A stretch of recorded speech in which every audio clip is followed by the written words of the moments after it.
You'll be shocked to find out that the military budget is going up yet again, with Donald Trump proposing in his recent budget that on top of all of the big cuts to domestic and social spending, he wants $750 billion for the military. Now, of course, he has to go through the new Democratic majority in Congress, and they have a slightly better plan. They're offering up $733 billion, an increase in line with inflation. So it is still going up, but more in line with inflation rather than the bigger is like about $20 billion more that Donald Trump wanted. And in exchange, they want increases in domestic spending that would be twice as large. But under either plan, the US is expected to spend more on its military in 2020 than at any point since World War II, except for a handful of years at the height of the Iraq War. And you've probably seen many comparisons of our military spending to others, seen it over time and everything.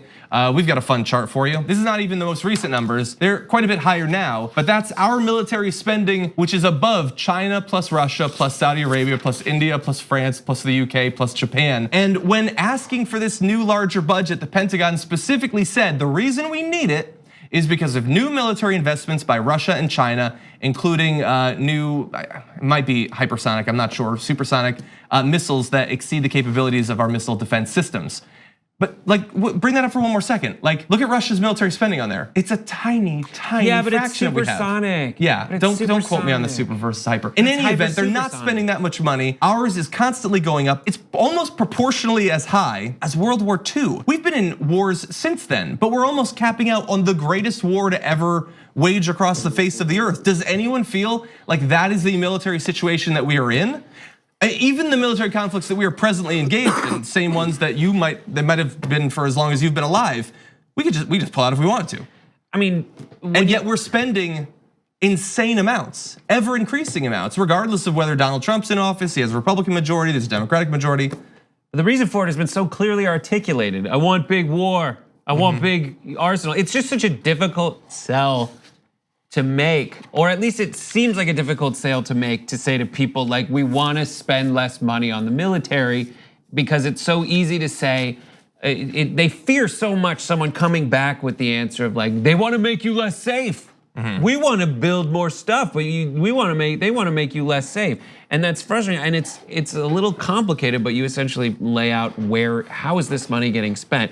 If the Russians are gonna design this one thing that could potentially necessitate our development of countermeasures, why don't we just allocate money from something that is going to be outdated and reallocate it toward handling the countermeasures? There's not anywhere in that giant budget that we can kind of look through and say maybe we shouldn't do that. It just reeks of, if we don't spend it this year, we won't be able to get it again next year. It's as with many things when it comes to spending tons of money on what people don't understand in this country, is based in just throwing it by them and not giving them those answers. Well, listen, we need this because we need it, because you don't understand it, because you're not a soldier, you're not a general, you're not a scientist, you're not a weapons developer, so you don't have any say in this. Just give me your money. Now, when it comes to things like that, it's okay.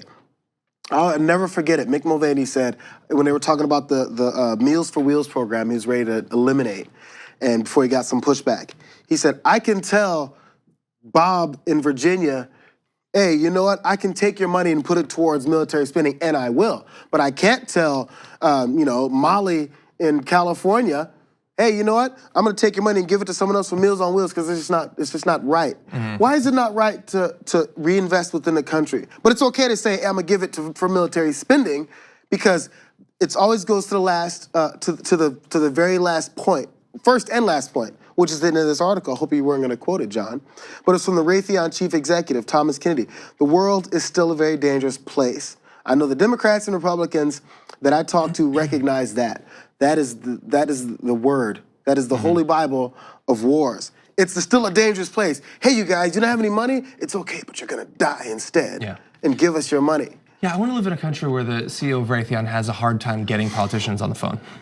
And I don't want him to have casual relationships with all these politicians on both sides of the aisle. Yeah, and you know he has like a special phone. Like, it's not just that. Like, he could call him on the cell, but it's like a red phone that emerges when you like push a button. You know what else no one ever says?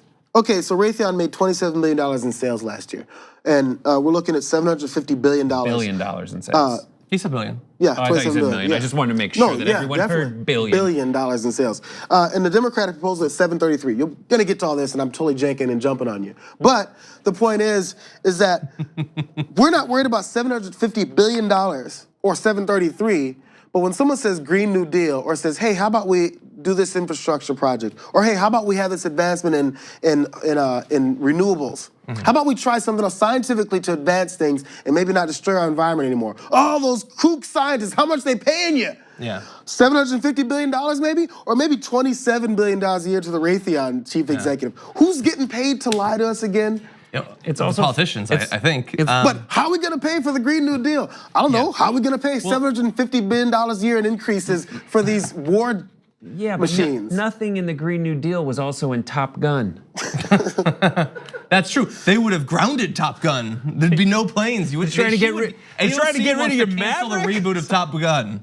Anyway, okay, one or two things before you get back to the and your goose. Let me just try to get to one or two of these.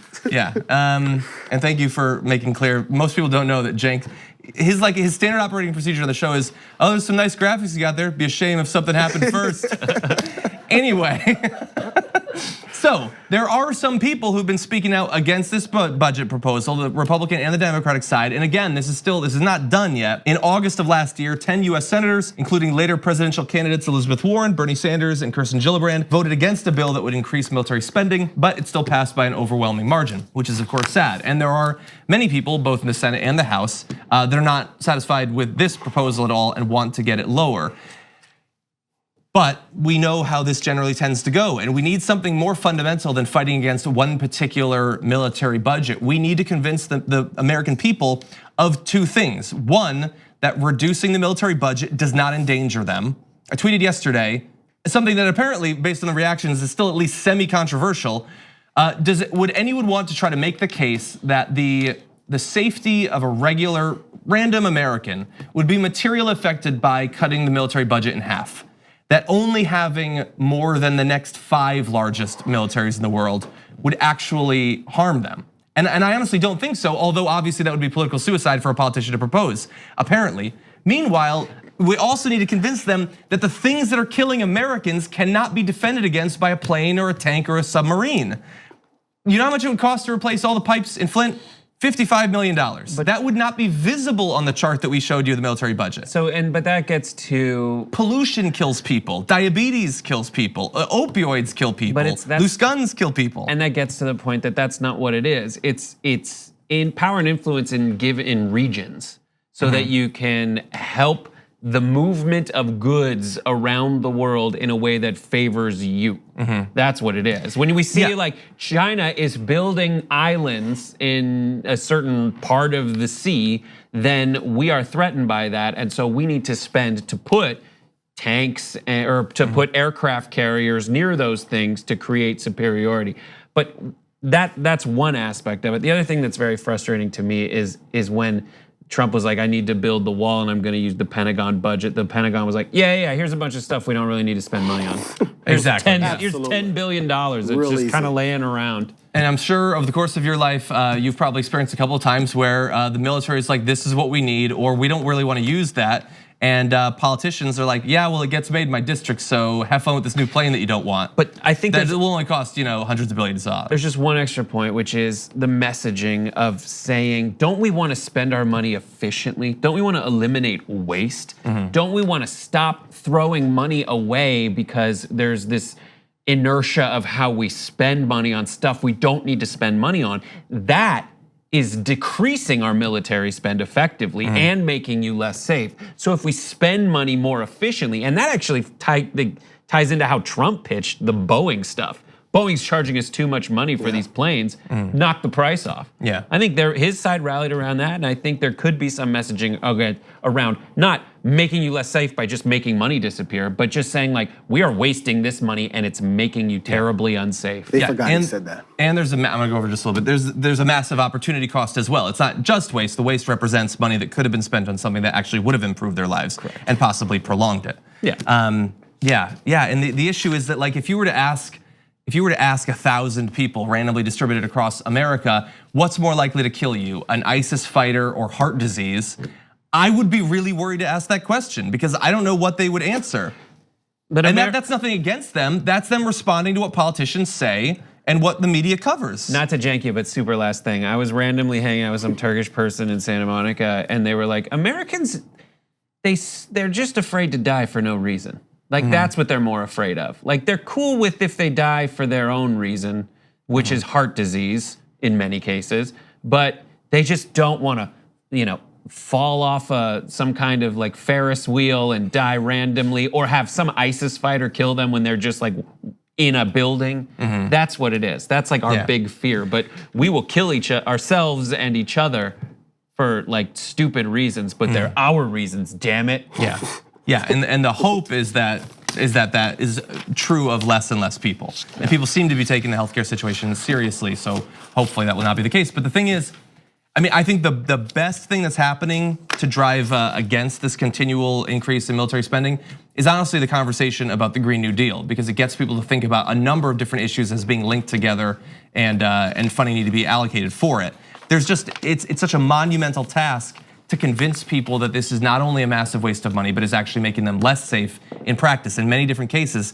And we've been fighting that battle for how long? TYT has been fighting it for longer than I've been working here, obviously, far longer.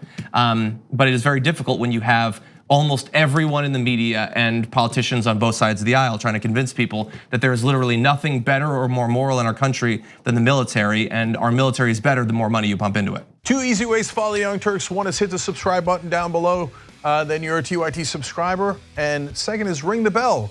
And when you do that on YouTube, you're notified of our videos.